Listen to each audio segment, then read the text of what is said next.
Welcome to Pahal classes. I am Rachna, your chemistry teacher. हमने अपने previous video में mole concept जो चैप्टर था उसके कुछ टॉपिक्स देखे थे, दैट इज वेपर डेंसिटी क्या होती है, उससे रिलेटेड हम लोगों ने कुछ क्वेश्चंस भी किए थे। ओके, आज के वीडियो लेक्चर में हम लोग स्टडी करने वाले हैं आगे के कुछ टॉपिक। और वो टॉपिक कौन कौन से हैं, हम पढ़ेंगे परसेंटेज कंपोजिशन क्या होता है, और उसके अलावा देखेंगे एम्पेरिकल फॉर्मूला के बारे में, और करेंगे इनके बेसिस पर कुछ क्वेश्चंस। सो स्टार्ट करते हैं अपना वीडियो। और सबसे पहले हम देखेंगे what is the percentage composition. Okay, तो आप लोगों को पता होगा, हमने प्रीवियस क्लासेस में भी स्टडी किया हुआ है कि परसेंटेज कंपोजिशन क्या होता है। यदि हमें कोई भी कंपाउंड गिवन है, उस कंपाउंड के अंदर किसी भी एलिमेंट का परसेंटेज कंपोजिशन फाइंड आउट करना है, तो आप कैसे कर सकते हैं, क्या करोगे आप, वो जो भी कंपाउंड हमें गिवन है, ठीक है, उस कंपाउंड का क्या ले लोगे, उस एलिमेंट का वेट ले लोगे, एलिमेंट का वेट लोगे, और क्या ले लोगे, टोटल वेट ले लोगे उस अमाउंट का, ठीक है, और उसको मल्टीप्लाई कर दोगे 100 से, तो आपके पास में उस पर्टिकुलर एलिमेंट का क्या आ जाना है, परसेंटेज कंपोजिशन आ जाएगा। ठीक है, तो यही होता है परसेंटेज कंपोजिशन किसी भी कंपाउंड में किसी भी एलिमेंट का। इसको देखते हैं हम एक एग्जाम्पल से। ठीक है, फॉर एग्जाम्पल मैंने लिया H2 वाटर, हमारे पास में कंपाउंड है। मैंने पूछा इसके अंदर आपको फाइंड आउट करना है हाइड्रोजन का परसेंटेज कंपोजिशन, तो आप कैसे फाइंड आउट करोगे, हाइड्रोजन का एलिमेंट का वेट कितना है इस पूरे कंपाउंड के अंदर, 2, क्योंकि एक हाइड्रोजन का होता है 1, यहाँ पे 2 है, तो कितना हो जाएगा 2। पूरे एलिमेंट का, पूरे कंपाउंड का आपके पास में कितना है मास, मोलिकुलर मास या वेट आप करो, आपको पता है प्रीवियस क्लासेस में हम लोगों ने निकाल भी रखा है। एक हाइड्रोजन का 1 होता है, 2 का 2 से मल्टीप्लाई कर दो, ऑक्सीजन का 16, 2 + 16 कितना हो गया 18, तो ये आ गया 18, इसको मल्टीप्लाई कर दो 100 से, तो ये क्या हो जाएगा, जितना भी आपके पास में इसको सॉल्व करने पर आएगा वो ही आपका वाटर के मॉलिक्यूल के अंदर हाइड्रोजन का परसेंटेज कंपोजिशन है। समझ आया परसेंटेज कंपोजिशन कैसे निकालते हैं, चलो देखते हैं क्या लिखे हुआ है यहाँ पे। Percentage composition, percentage composition of a compound is the percentage by weight of each element present in it। देखो percentage of element in a compound कैसे निकालते हैं, ये आपका फॉर्मूला है जो आपको पता होना चाहिए। Total weight of element in one molecule, gram molecular weight of the compound, multiply कर दो 100 से, आपका आ जाएगा क्या, परसेंटेज कंपोजिशन। ठीक है, फॉर एग्जाम्पल जैसे H2O का हमने देख लिया, इसके अलावा हम एग्जाम्पल देखते हैं, क्वेश्चंस करते हैं। परसेंटेज कंपोजिशन इतना सही था, बस आपको पता होना चाहिए कैसे निकाला जाता है। देखो क्वेश्चन करोगे अपने आप आ जाएगा। करें स्टार्ट अपना first question. Calculate the percentage composition of various element in sodium carbonate. आपके पास में क्या, कौन सा कंपाउंड गिवन है, Na2CO3, जिसको हम बोलते हैं सोडियम कार्बोनेट। इसके अंदर जितने भी एलिमेंट है उन सब का परसेंटेज कंपोजिशन अपन को सोडियम कार्बोनेट में फाइंड आउट करना है। मतलब आपको सोडियम का परसेंटेज कंपोजिशन निकालना है इसी के अंदर, ठीक है। इसके अलावा आपको कार्बन का परसेंटेज कंपोजिशन निकालना है इसी कंपाउंड के अंदर, और उसके अलावा आपको ऑक्सीजन का परसेंटेज कंपोजिशन निकालना है। तो कैसे निकालते हैं हम लोग, तो अभी सीख के आ रहे हैं कैसे निकालते हैं। सबसे पहले हम निकालेंगे किसका percentage composition, percentage composition of sodium. ठीक है, अब देखो given the relative atomic masses of oxygen, sodium, carbon, हमें पता भी है वैसे, तो सोडियम का चाहिए। अब कैसे निकालते हैं परसेंटेज कंपोजिशन, उस कंपाउंड के अंदर जिस एलिमेंट का हम परसेंटेज कंपोजिशन निकालना चाहते हैं उसका मास, मतलब हमें सोडियम का टोटल मास इस कंपाउंड के अंदर देखना पड़ेगा। तो सोडियम का, एक सोडियम का होता है 23, ठीक है, तो 2 सोडियम का कितना हो जाएगा, 2 से मल्टीप्लाई कर दो, कितना आएगा 46। ठीक है, तो हमारे पास में सोडियम कार्बोनेट में टोटल कितना मास है सोडियम का, 46। ओके, चलो अब इस पूरे का निकालना पड़ेगा मोलिकुलर मास, टोटल कंपाउंड का लेते हैं ना, तो कंपाउंड का मास निकालो, कैसे निकालोगे, इधर साइड में Na2CO3, सोडियम का हमें पता चल गया 2 × 23, कार्बन का 12 होता है, ऑक्सीजन का 16, उसको मल्टीप्लाई करो 3 से, क्योंकि यहाँ पे हमारे पास कितने ऑक्सीजन प्रेजेंट है, 3 ऑक्सीजन है, तो हमें 3 का निकालना पड़ेगा। अब आप इसको ऐड करो, 46 प्लस 12 प्लस 16 3 ज़ा 48, ठीक है। अब अपन इसको ऐड करेंगे तो कितना आएगा, 46 48 एंड 12, 8 और 2 10, 10 और 6 16, 1 कैरी, कितना हो जाएगा 4 4 8 9 10, 106 ग्राम आ गया आपके पास में Na2CO3 का टोटल मोलिकुलर मास, ठीक है। ग्राम मोलिकुलर मास है ये। अब क्या करोगे, टोटल से डिवाइड करते हैं, 106 से डिवाइड करो और 100 से मल्टीप्लाई करो, ठीक है। जैसे ही आप ये प्रोसेस करेंगे आपके पास में जो आंसर आएगा इसको सॉल्व करने पर, वही आपका परसेंटेज कंपोजिशन होगा किसका, सोडियम का। ओके चलो ठीक है, इसको सॉल्व करेंगे तो कितना आंसर आएगा हमारे पास में, अप्रोक्सीमेटली 43.4 ग्राम, ठीक है। तो ये आपका परसेंटेज कंपोजिशन है सोडियम का, सोडियम कार्बोनेट में। सेकंड निकालो, कैसे निकालोगे, percentage composition of carbon, carbon का इस एलिमेंट में, कार्बन एलिमेंट का इस कंपाउंड में कितना मास है, कार्बन 1 है, कार्बन 1 का 12 होता है, टोटल कितना होता है अभी निकाला 106 मल्टीप्लाई 100 से, जो भी आएगा कैलकुलेशन आप खुद करेंगे, वो आपका क्या हो जाएगा, molecular percentage composition of carbon in Na2CO3 compound. Okay चलो थर्ड क्या है अपना, percentage composition of oxygen, oxygen का कितना है टोटल इसके अंदर, 16 मल्टीप्लाई 3 डिवाइड बाई 106 मल्टीप्लाई 100, आपका जो भी आएगा वो क्या हो जाएगा, परसेंटेज कंपोजिशन ऑफ ऑक्सीजन। तो इस तरीके से किसी भी एलिमेंट का किसी भी कंपाउंड में क्या निकाला जा सकता है, परसेंटेज कंपोजिशन फाइंड आउट किया जा सकता है, ठीक है। समझ में आया सबको, यहाँ तक कोई दिक्कत है, चलो आगे चलते हैं और देखते हैं अपना नेक्स्ट क्वेश्चन वो क्या है। देखो क्या है, पढ़ो, example second, find the percentage mass of water in washing soda crystals. आपको वॉशिंग सोडा क्रिस्टल्स दिए हुए हैं, मतलब कंपाउंड कौन सा गिवन है, Na2CO3.10H2O, ठीक है, गिवन है। आपको पूछा जा रहा है कि जो Na2CO3.10H2 है, वॉशिंग सोडा है, उसके अंदर वाटर का कितना मास परसेंटेज मास है, मतलब वाटर का परसेंटेज कंपोजिशन पूछ रहा है, मतलब आपको इसका परसेंटेज कंपोजिशन बताना है पूरे का। तो क्या करोगे, परसेंटेज कंपोजिशन ऑफ वाटर, ठीक है, इन Na2CO3.10H2O इज इक्वल टू, किसका निकालना है, वाटर का। वाटर का एक मोलिक्यूल यदि आपके पास में प्रेजेंट है, ठीक है, तो उसका आपके पास में मास होता है 18 ग्राम। यहाँ पे कितने प्रेजेंट है इस मोलिक्यूल में, 10, क्योंकि हमें इस मोलिक्यूल का चाहिए, 10 से मल्टीप्लाई करो, कितना आएगा 180 ग्राम, ठीक है। तो उस एलिमेंट का मास 180 ग्राम। अब इस पूरे टोटल का मास निकालना पड़ेगा। तो आपने पीछे देखा Na2CO3 का मास जस्ट अभी हमने प्रीवियस क्वेश्चन में निकाला था 106, इसका हमने निकाला 180, इसका क्या हो जाएगा 180, तो कितना हो गया 286 ग्राम आपका ग्राम मोलिकुलर मास है किसका, वॉशिंग सोडा क्रिस्टल्स का। तो लिखा दो टोटल मास 286 ग्राम मल्टीप्लाई 100। अब मैं इसको सॉल्व नहीं कर रही हूँ, जो भी आपके पास में परसेंटेज कंपोजिशन आएगा सॉल्व करने पर वो किसका हो जाएगा, वाटर का परसेंटेज कंपोजिशन होगा in washing soda crystals. Okay clear है, इजी था। चलो नेक्स्ट चलते और देखते हैं कुछ और क्वेश्चंस, ठीक है। ये है अपना एग्जाम्पल थर्ड, क्वेश्चन पढ़ो क्या है। Example third, A given sample has 30% ethyl alcohol by mass, the rest being water. Determine the percentage of carbon, hydrogen and oxygen in the given sample.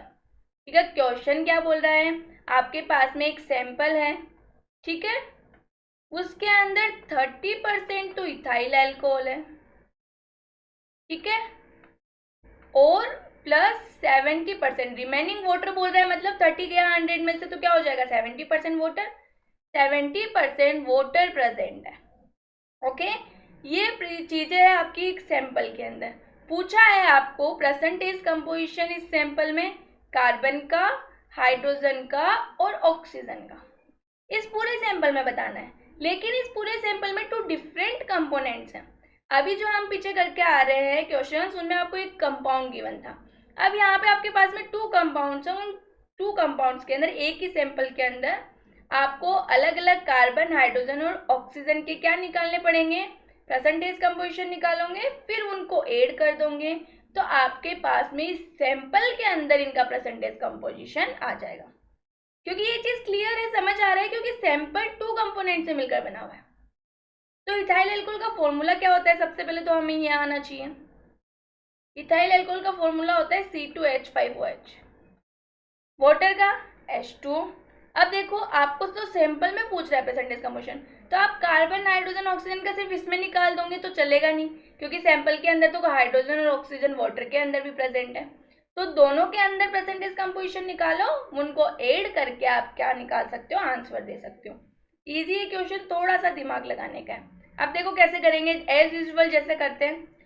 सबसे पहले 30% C2H5OH में मैं निकालूंगी परसेंटेज कंपोजिशन ऑफ कार्बन। ठीक है, यहाँ पे carbon कितना है, 12 कार्बन का मास, 1 का यहाँ पे 2 है, डिवाइड बाई इथाइल एल्कोहल का पूरे का मास निकालो। देखो C2H5OH, ठीक है, कार्बन का एक का होता है 12, 2 से मल्टीप्लाई कर दो। हाइड्रोजन का होता है 1 मास, 6 है यहाँ पे, इधर 5 है, इधर एक और है, तो 6 से कर दो। और ऑक्सीजन का कितना होता है 16। तो ये क्या हो जाएगा 24, 6 प्लस 16। अब आप इनको ऐड करो, ऐड करोगे तो आपके पास में कितना मास आएगा, आपके पास में कितना आएगा 46। तो टोटल कितना हो गया 46। अब मल्टीप्लाई किससे करोगे आप, अब इस चीज को बहुत ध्यान से देखो, आप 100 से मल्टीप्लाई नहीं कर सकते हो, क्योंकि आप कार्बन का परसेंटेज कंपोजिशन सिर्फ और सिर्फ इथाइल एल्कोहल में निकाल रहे हो, जो कि आपके पास में 30% है। तो इसको 30% से ही मल्टीप्लाई करके आप क्या निकालोगे, आंसर निकालोगे। ठीक है, तो आप जब इसको सॉल्व करोगे तो आपके पास में परसेंटेज कंपोजिशन आएगा कार्बन का 15.65। आपके पास में क्या आने वाला है, परसेंटेज कंपोजिशन। ये था कार्बन का इन इथाइल एल्कोहल। इसी तरीके से परसेंटेज कंपोजिशन निकाल लो हाइड्रोजन का इथाइल एल्कोहल में। हाइड्रोजन के कितने मॉलिक्यूल्स प्रेजेंट है, 6 है, तो इनका मास भी 6 होने वाला है। ठीक है, एलिमेंट सॉरी, टोटल हो गया 46 मल्टीप्लाई 30, आंसर आएगा आपके पास में 3.91। ओके, सॉल्व करने पर अब नेक्स्ट बचा आपके पास में क्या, ऑक्सीजन। ऑक्सीजन का एक ही एलिमेंट प्रेजेंट है 16 डिवाइड बाय 46 मल्टीप्लाई 30, आंसर क्या आ जाएगा 10.43। ओके, यहाँ तक समझ में आया। चलो अब मैं इधर से यहाँ से रब करती हूँ इसको और देखते हैं आगे का।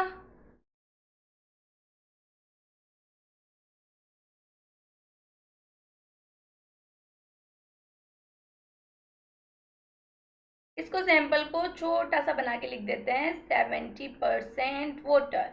ओके, अब देखो आगे, ये तो था इथाइल एल्कोहल के अंदर परसेंटेज कंपोजिशन। अब मैं निकालूंगी वाटर के अंदर। वाटर के अंदर सिर्फ 2 एलिमेंट्स है, हाइड्रोजन और ऑक्सीजन, तो उन्हीं का निकालेंगे। देखो हाइड्रोजन का क्या हो जाएगा परसेंटेज कंपोजिशन वाटर में, 2 डिवाइड बाई कितना आता है हाइड्रोजन का मॉलिक्यूलर मास 18 मल्टीप्लाई 70। ध्यान रखना है क्योंकि हमारे पास में वाटर कितना प्रेजेंट है 70% ही है। तो कितना, इसको सॉल्व करोगे तो आंसर आएगा आपके पास में 7.78। ओके, उसी तरीके से परसेंटेज कंपोजिशन निकालो ऑक्सीजन का। ऑक्सीजन का एक एलिमेंट है 16 हो गया, डिवाइड बाई 18 मल्टीप्लाई 70। सॉल्व करो, सॉल्व करने पे क्या आंसर आएगा 62.22। ओके, अब आपको क्या करना है, हाइड्रोजन और ऑक्सीजन का इथाइल एल्कोहल के अंदर परसेंटेज कंपोजिशन और वाटर के अंदर परसेंटेज कंपोजिशन ऐड करके बताना है। कार्बन हमारे पास में सिर्फ इथाइल एल्कोहल के अंदर ही है, तो वो ऐसा का ऐसा ही रह जाएगा। इन दोनों को आपको ऐड कर देना है। इसके अंदर परसेंटेज कंपोजिशन हाइड्रोजन में 7.7 और ऐड करो, फिर निकालो, और इसके अंदर 62.22 ऐड करके आंसर निकालो। जो भी आएगा वो आपका परसेंटेज कंपोजिशन होगा इस पूरे सैंपल के अंदर। ठीक है, क्योंकि हमें सिर्फ इथाइल एल्कोहल में परसेंटेज कंपोजिशन या फिर सिर्फ वाटर में परसेंटेज कंपोजिशन नहीं पूछा है, हमें ये पूरे सैंपल के अंदर परसेंटेज कंपोजिशन पूछ रहा है, इसलिए ऐड करके लिखना पड़ेगा। क्लियर है यहाँ तक सबको? कोई डाउट? चले आगे। चलो नेक्स्ट टॉपिक हम देखेंगे एम्पेरिकल फॉर्मूला क्या होता है। देखो एम्पेरिकल फॉर्मूला, यदि हम बात करें एम्पेरिकल फॉर्मूला की, तो एम्पेरिकल फॉर्मूला किसी भी कंपाउंड का एक ऐसा फॉर्मूला होता है जो उस कंपाउंड के अंदर क्या बताता है, सिंपलेस्ट रेशियो बताता है एटम्स का। ठीक है, क्या कहा मैंने? कंपाउंड के अंदर एटम्स का सिंपलेस्ट रेशियो बताता है। सिंपल रेशियो बताएगा, एक्चुअल कितने एटम्स प्रेजेंट है वो नहीं बताता है कंपाउंड में, सिंपलेस्ट रेशियो बताता है। फॉर एग्जांपल मैं बात करूं, हाइड्रोजन पेरोक्साइड का फॉर्मूला होता है H2O2। इसके एम्पिरिकल फॉर्मूले की बात करते हैं तो वो होता है HO। ये सिंपलेस्ट है, HO में देख रहे हो आप 1:1 आ रहा है, तो ये एटम्स का क्या बता रहा है, सिंपलेस्ट रेशियो बता रहा है। इसलिए हम इस फॉर्मूला को हाइड्रोजन पेरोक्साइड का क्या बोलेंगे, एम्पेरिकल फॉर्मूला। क्लियर हुआ? ठीक है, इसी तरीके से एक और एग्जांपल ले लेते हैं। हमने लिया C6H12O6। ये क्या एम्पेरिकल फॉर्मूला हो सकता है ग्लूकोज का? तो आप बोलोगे नहीं, क्योंकि ये सिंपलेस्ट एटम का सिंपलेस्ट रेशियो नहीं है, और सिंपलेस्ट हो सकता है। कैसे हो सकता है? CH2O। इससे ज़्यादा सिंपल हो सकता है? नहीं हो सकता है। ये सिंपलेस्ट रेशियो है इस मॉलिक्यूल का, एटम्स का, इस मॉलिक्यूल के। तो ये जो आपका फॉर्मूला है नीचे वाला ग्लूकोज का, इसको हम बोलेंगे एम्पेरिकल फॉर्मूला। तो एम्पेरिकल फॉर्मूला आपको किसी भी एलिमेंट, किसी भी मॉलिक्यूल में क्या देता है, एटम्स का सिंपलेस्ट रेशियो, बट एक्चुअल कितने नंबर ऑफ एटम्स उसके अंदर प्रेजेंट है वो नहीं बताता है। ठीक है, वो मॉलिक्यूलर फॉर्मूला बताता है, जिसके बारे में हम बाद में पढ़ेंगे एम्पेरिकल फॉर्मूला पढ़ने के बाद में। क्लियर है? ठीक है, देखो क्या है empirical formula. Empirical formula, the empirical formula of A compound is the formula which gives the number of atoms of different elements present one molecule of compound in the simplest numerical ratio. Empirical formula does not indicate the actual number of atoms of the element present in the compound. Very important. कभी भी actual कितने atoms present है वो नहीं बताएगा, क्योंकि actual तो कितने होते हैं ग्लूकोज के अंदर, कार्बन के 6, हाइड्रोजन के 12, ऑक्सीजन के 6, बट एम्पेरिकल फॉर्मूला तो नहीं बताता है। कार्बन का 1 बताता है, हाइड्रोजन का 2 बताता है और ऑक्सीजन का 1 बताता है। ठीक है, इसलिए ये एक्चुअल नंबर नहीं देता है, सिंपलेस्ट रेशियो देता है। देखो for example, the molecular formula of glucose is C6H12O6 and it's empirical formula is CH2O, जो मैंने अभी आपको बताया वही है। The empirical formula mass is the sum of atomic masses of various elements present in the empirical formula. वही empirical formula mass कैसे होगा? H होगा, आप निकाल लो सम करके मास का, 1 + 16 हो गया 17, बस ऐसे ही होता है empirical formula mass। ये HO का empirical formula mass है। ठीक है, thus for glucose empirical formula is CH2O and its empirical formula mass is 24। Okay, got it? समझ में आया एम्पेरिकल फॉर्मूला क्या होता है? चलो अब आगे चलते हैं और देखते हैं कि हम एम्पेरिकल फॉर्मूला को डिटरमाइन कैसे कर सकते हैं। अब इनके कुछ स्टेप्स हैं, स्टेप बाय स्टेप आपको पता होनी चाहिए। पहले मैं आपको समझाती हूँ। ठीक है, सबसे पहले हम क्या करेंगे एम्पेरिकल फॉर्मूला मास निकालने के लिए। आपके पास में कोई भी कंपाउंड गिवन है, सपोज हमारे पास में कोई ऑर्गेनिक कंपाउंड गिवन है। जनरली कोई ऑर्गेनिक कंपाउंड होता है तो उसके अंदर क्या होता है, कार्बन, हाइड्रोजन और ऑक्सीजन डेफिनेटली होते हैं यदि आपके पास में कोई ऑर्गेनिक कंपाउंड है। ठीक है, तो आपको सबसे पहले, यदि ऐसी कंडीशन है तो सबसे पहले आपको percentage composition carbon, hydrogen and oxygen का निकालना पड़ेगा। परसेंटेज कंपोजिशन हम लोगों को निकालना आता है, इसीलिए पहले सीखा। हो सकता है क्वेश्चन के अंदर आपको किसी 2 का परसेंटेज कंपोजिशन गिवन और 1 का नहीं गिवन हो, तो आप क्या करोगे, जैसे सपोज कार्बन और हाइड्रोजन का परसेंटेज कंपोजिशन आपको गिवन है, आपको निकालना है ऑक्सीजन का, तो इन दोनों को ऐड करो और उसको 100 में से माइनस कर दो, तो ऑक्सीजन का परसेंटेज कंपोजिशन आपके पास में आ जाएगा। ठीक है, अब इसके बाद के अंदर क्या करना होता है, परसेंटेज कंपोजिशन आ गया, आपको क्या करना पड़ेगा, सपोज हमारे पास में कार्बन का परसेंटेज कंपोजिशन आया कुछ भी x, ठीक है, इसको डिवाइड कर दो आप इसके एटॉमिक नंबर से। कार्बन का एटॉमिक वेट कितना होता है 12, इससे आपके पास में आएगा एटम्स का रेशियो, ठीक है। अब एटम्स का रेशियो हो सकता है फ्रैक्शन में आए, कुछ भी है, सपोज 0 पॉइंट समथिंग 0.1 0.01 आ गया, ठीक है। तो आपको इसको क्या करना पड़ेगा, ऐसी एक नंबर से मल्टीप्लाई करना पड़ेगा जिससे ये सिंपलेस्ट रेशियो के अंदर आ जाए। जैसे ही सिंपलेस्ट रेशियो के अंदर आएगा आपको कार्बन का कितना अमाउंट प्रेजेंट है, 1 एटम प्रेजेंट है, 2 एटम प्रेजेंट है, वो मिल जाएगा, ठीक है। ऐसे समझ नहीं आएगा, पहले स्टेप बाय स्टेप अपन क्या कर ले, एक बार पढ़ लेते हैं क्या है इसके स्टेप्स, फिर मैं आपको एक एग्जाम्पल करवाऊंगी, एक क्वेश्चन करवाऊंगी। जैसे ही आप क्वेश्चन करेंगे ना स्टेप बाय स्टेप, आपको अच्छे से समझ आ जाएगा कि ये कैसे करते हैं एम्पेरिकल फॉर्मूला को डिटरमाइन। क्वेश्चन नहीं करोगे तब तक नहीं समझ आएगा, ठीक है। तो पढ़ते हैं, देखो क्या है, determination of empirical formula. Empirical formula can be calculated from the percentage composition of the compound as follows. ठीक है, कैसे होगा देखते हैं steps. Percentage weight of oxygen, carbon और hydrogen, necessary elements in every organic compound, यही बताया था मैंने आपको, is sometime not given, hence it is first determined by subtracting the sum of other element, sum आएगा यहाँ पे, sum of other element percentage from 100, जो चीज मैंने बताई वही। percentage weight of each element is divided by its atomic weight, this gives the ratio of the number of atoms in a molecule of the compound, ठीक है। For example आपके पास में carbon का परसेंटेज कंपोजिशन आया 2, ठीक है, 24, ठीक है, मैंने इसको डिवाइड किया इसके एटॉमिक मास से 12 से, ठीक है, कितना आ जाएगा 2।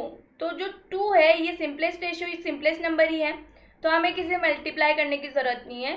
तो ये जो 2 हुआ वो क्या हो जाएगा, कार्बन का नंबर हो जाएगा किसी भी मॉलिक्यूल के अंदर जो हमें गिवन है। इस तरीके से करना है, ठीक है। आगे वाली स्टेप देखो, if the molecule contains water of crystallisation, its percentage weight is divided by the molecular weight of water, that is 18। Simple सी बात है, वाटर का क्रिस्टलाइजेशन होगा तो उसके मास से डिवाइड करेंगे परसेंटेज कंपोजिशन को। This give the ratio of number of molecules in one molecule of the compound. To get a whole number ratio of atoms of different elements and water molecules, the number obtained in step B and C are divided by smallest number। ये step क्या बोल रहा है, just मैंने अभी बताया, simplest ratio में लाने के लिए आप उसको सबसे छोटा जो अमाउंट है, सबसे छोटा जो फ्रैक्शन नंबर है उससे डिवाइड कर दोगे पूरे जितने भी एलिमेंट्स प्रेजेंट है उसमें, ठीक है। स्टेप समझ में आएगा, जब क्वेश्चन करेंगे तब मैं बताऊंगी, ठीक है। आगे देखो, the empirical formula is now derived by writing the symbol of various element side by side with आएगा यहाँ पे,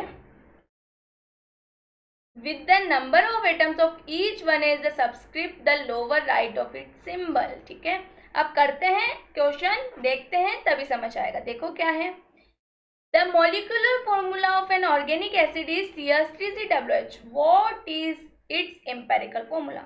It's a very easy question, इसमें कोई स्टेप नहीं आएगा, आपको ऑर्गेनिक का फॉर्मूला दिया हुआ है किसी ऑर्गेनिक एसिड का CH3COOH, एम्पेरिकल फॉर्मूला निकालना है सिंपलेस्ट रेशियो, कैसे निकालोगे, C2, हाइड्रोजन कितना है 4, ऑक्सीजन कितना है 2, इसका सिंपलेस्ट रेशियो और कर सकते हैं, हम कर सकते हैं, कैसे, C1 हो जाएगा, हाइड्रोजन 2 हो जाएगा, ऑक्सीजन 1 हो जाएगा। तो इसका एम्पेरिकल फॉर्मूला है CH2O, इसको हम एसिटिक एसिड भी बोलते हैं, ठीक है। तो हम कह सकते हैं कि एसिटिक एसिड का एम्पेरिकल फॉर्मूला होता है CH2O। Okay, got it, clear हुआ। It's a very easy question. अब देखते हैं जो अपन स्टेप बाय स्टेप सीख रहे थे उसका क्वेश्चन, देखो पढ़ो क्वेश्चन क्या है, find the empirical formula of the compounds with the following percentage composition. क्या, अब इसके लिए आपको बनानी पड़ेगी एक टेबल। वो टेबल कैसे बनाओगे आप, आपके पास में जो भी एटम गिवन है वो एटम लिखो, ठीक है, उसके साथ में आप लिखो परसेंटेज कंपोजिशन, ठीक है, क्या लिखोगे, परसेंटेज कंपोजिशन, नेक्स्ट कॉलम बनेगा एटॉमिक रेशो का,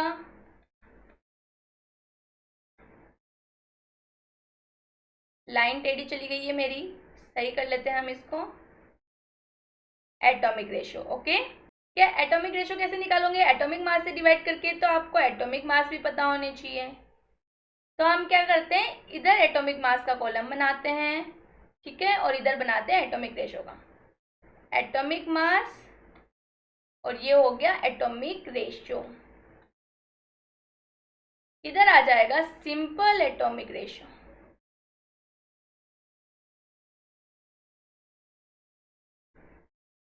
ओके, ये बन गई आपकी टेबल। अब देखते हैं कैसे स्टेप बाय स्टेप करेंगे। सबसे पहले एटम्स लिखो, जिंक है और क्लोरीन है, ठीक है। जिंक का परसेंटेज कंपोजिशन दे रखा है 47.8 और क्लोरीन का हमें दे रखा है 52.2। एटॉमिक मास कितना होता है जिंक का? 65, क्लोरीन का 35.5। यहाँ पे क्वेश्चन में गिवन नहीं है, हो सकता है किसी क्वेश्चन में गिवन हो, किसी में नहीं हो। जिसमें गिवन होगा उसमें तो बहुत ही अच्छा हो जाएगा कि जिंक का 65 है, क्लोरीन का 35.5 होता है। ऑलमोस्ट केसेस में गिवन होता है, जिसका नहीं है उसके लिए आपको याद करने पड़ेंगे एटॉमिक मासेस, कोई और दूसरा वे नहीं है इसका, ठीक है।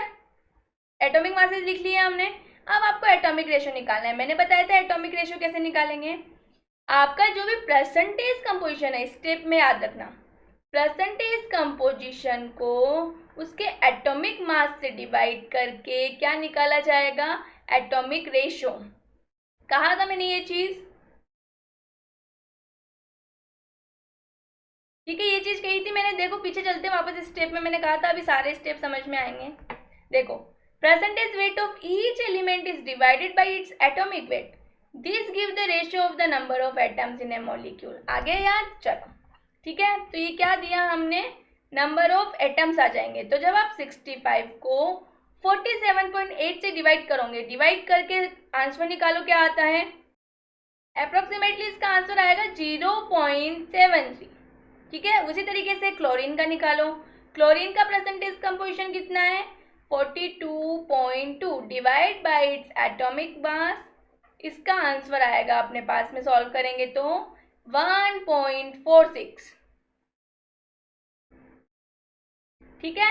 अब अपन को सिंपलेस्ट रेशियो निकालना है। सिंपलेस्ट रेशियो निकालने के लिए क्या करोगे, जो सबसे छोटा नंबर होगा ना उसको डिवाइड कर दो, एटॉमिक रेशियो से उसको डिवाइड कर दो। तो जिंक का एटॉमिक रेशियो 0.73। इन दोनों में से सबसे सिंपल रेशियो, सिंपल कौन है, सबसे छोटी वैल्यू कौन सी है? 0.73। तो 0.73 से डिवाइड करेंगे दोनों को, कितना आया? 1। अब 1.46 को आप डिवाइड कर दो 0.73 से, अप्रोक्स कितनी वैल्यू आएगी? 2। सॉल्व करके देखना, आपको आराम से जब भी क्वेश्चन करेंगे सॉल्व करके देखोगे तो आंसर आ जाएगा, ठीक है। 1 और 2 आ गया। अब बस फॉर्मूला लगा दो, जिंक का 1 एटम प्रेजेंट है, क्लोरीन का 2 है, तो ये क्या हो जाएगा? ZnCl2 आ गया इसका एम्पेरिकल फॉर्मूला। अब समझ में आए स्टेप्स? मैंने कहा था ना, यदि हम स्टेप बाय स्टेप क्वेश्चन करेंगे तो हमें स्टेप्स अच्छे से समझ में आ जाएंगे और याद भी हो जाएगा हमें क्या करना है। क्लियर है यहाँ तक सबको? अब नेक्स्ट क्वेश्चन भी है अपना, क्या है? अब मैं किसी के भी आंसर नहीं निकालूंगी, सिर्फ आपको तरीका बता रही हूँ। आंसर आप खुद सॉल्व करके निकाल सकते हैं। देखो, मैग्नीशियम, सल्फर, ऑक्सीजन और H2O का गिवन है, निकालते हैं। देखो नेक्स्ट पेज पे चलते हैं अपने, वही अपने टेबल बना लो, एटम्स, एटम के साथ साथ में क्या बनेगी? परसेंटेज कंपोजिशन,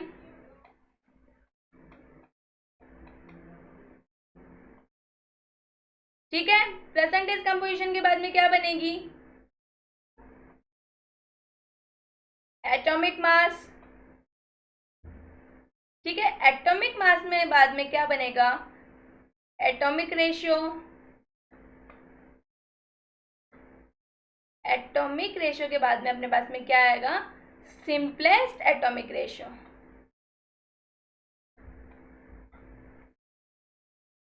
ठीक है। करो, किस किस का है देखो, प्रीवियस स्लाइड पे चलते हैं। मैग्नीशियम 9.76, मैग्नीशियम परसेंटेज कंपोजिशन है 9.76। नेक्स्ट चलो, नेक्स्ट क्या है, सल्फर, ठीक है। आगे क्या है अपना, ऑक्सीजन और फिर H2, सल्फर ऑक्सीजन H2। अब फटाफट इनके परसेंटेज कंपोजिशन लिखते हैं। सल्फर का है 13.01 एंड ऑक्सीजन का है 26.01 और आपके वाटर का है 51.22।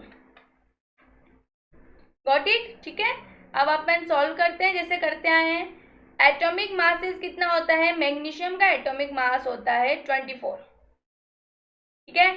सल्फर का होता है 32, ऑक्सीजन का 16 पता ही है, वाटर का 18। ओके, समझ आ गया। अब एटॉमिक रेशियो निकालना, कैसे निकालेंगे, percentage composition of that element divide by atomic mass of that element. Magnesium का परसेंटेज कंपोजिशन 9.76, 24 इसका एटॉमिक मास है, डिवाइड करो, आंसर निकालो। 13.01 है सल्फर का, 32 से डिवाइड करो, आंसर आ जाएगा।